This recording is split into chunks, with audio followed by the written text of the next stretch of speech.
Après des jours de marche forcée sous un soleil de plomb, certains soldats romains s'arrêtaient enfin pour un campement rapide, s'asseyaient dans la poussière et commençaient à défaire les lacets complexes de leurs sandales de cuir.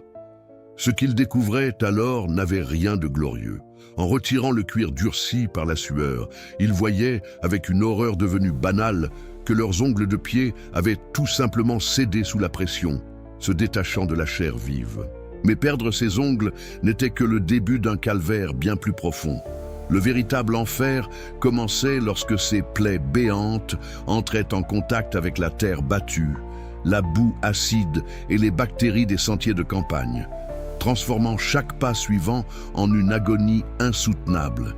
Comment ces hommes parvenaient-ils à maintenir leur formation, à porter leur équipement et à rester des machines de guerre efficaces alors que leur propre corps entrait en décomposition lente sous leurs yeux? Pour comprendre cette brutalité, il faut abandonner l'image d'Épinal des armures étincelantes et des conquêtes héroïques pour se plonger dans la réalité crue d'un légionnaire en campagne. Un soldat romain marchait quotidiennement entre 25 et 35 km, chargé d'un pactage pesant jusqu'à 45 kg. Il portait sur ses épaules ses armes, ses outils, ses rations et une partie de la tente du contubernium. Sous le poids écrasant de cette charge, combinée à des conditions climatiques extrêmes, allant du gel des forêts germaniques au sable brûlant des provinces orientales, le corps humain atteignait ses limites absolues. Les pieds étaient les premières victimes de ce système implacable. Au début, ce n'était qu'une sensation de brûlure lancinante, un échauffement localisé dû au frottement du cuir contre la peau humide. Mais après 10 heures de marche sous une chaleur harassante, cet inconfort se transformait en destruction tissulaire. Les ampoules se formaient, se remplissaient de liquide, puis finissaient par éclater sous la pression répétée des pas. Le sang, mêlé à la sueur et à la poussière, créait une pellicule poisseuse qui collait la peau aux sandales.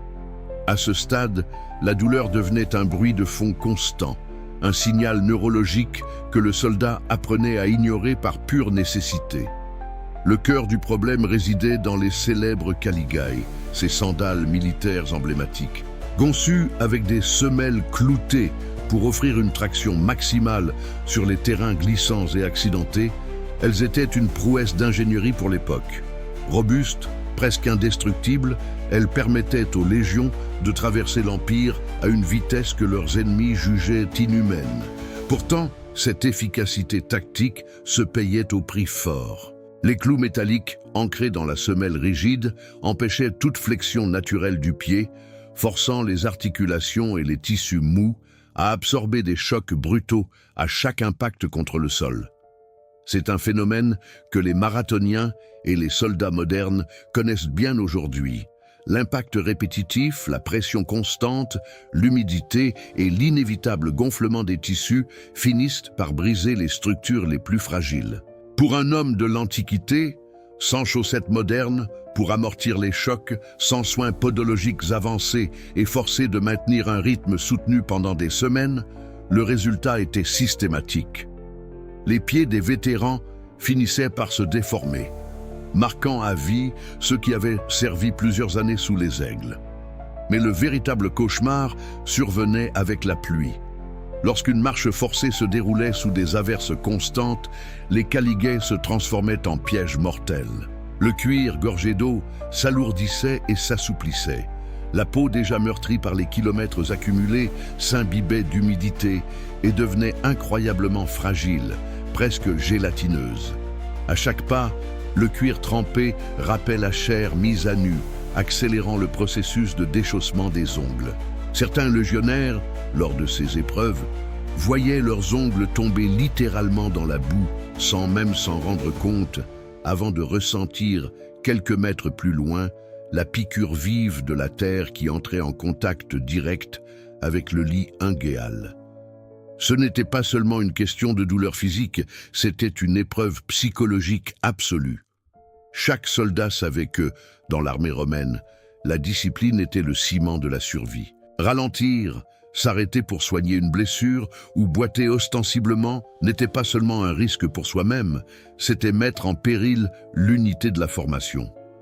La pression hiérarchique était telle que la menace d'une punition disciplinaire ou simplement la honte d'abandonner ses camarades dans une zone hostile poussait ces hommes à une résilience qui défie l'entendement. Ils marchaient parce qu'ils n'avaient pas d'autre choix. Ils marchaient avec des pieds en sang, les muscles déchirés par l'effort, le système nerveux saturé par la souffrance, car la survie de la Légion dépendait de sa capacité à rester une masse compacte et mobile. Leurs supérieurs ne cherchaient pas à préserver leur santé, ils cherchaient à préserver leur cohésion.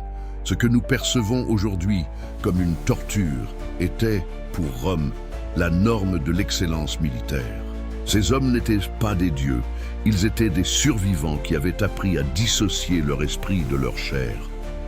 Ils ont dominé le monde, non seulement par la stratégie de leurs généraux, mais par cette capacité terrifiante de leurs pieds ensanglantés à continuer d'avancer, pas après pas, kilomètre après kilomètre, malgré la douleur qui aurait dû les clouer au sol. En regardant l'histoire sous cet angle, on comprend mieux pourquoi les frontières de l'Empire sont restées inviolées pendant si longtemps. Ce n'était pas seulement le fer des glaives ou la force des boucliers qui maintenaient l'ordre, c'était la capacité surhumaine d'hommes ordinaires à endurer l'indicible. Ils survivaient à la marche avant même d'affronter l'ennemi sur le champ de bataille. Cette réalité brutale, marquée par le sacrifice silencieux de leur propre chair, est le véritable héritage de ceux qui ont bâti la puissance romaine. Si vous voulez continuer à explorer les sombres réalités de l'histoire antique et comprendre la vie de ceux qui ont forgé le monde sous le poids de leur propre endurance, abonnez-vous à la chaîne et activez la cloche pour ne manquer aucun de nos prochains récits sur la face cachée de l'Empire romain.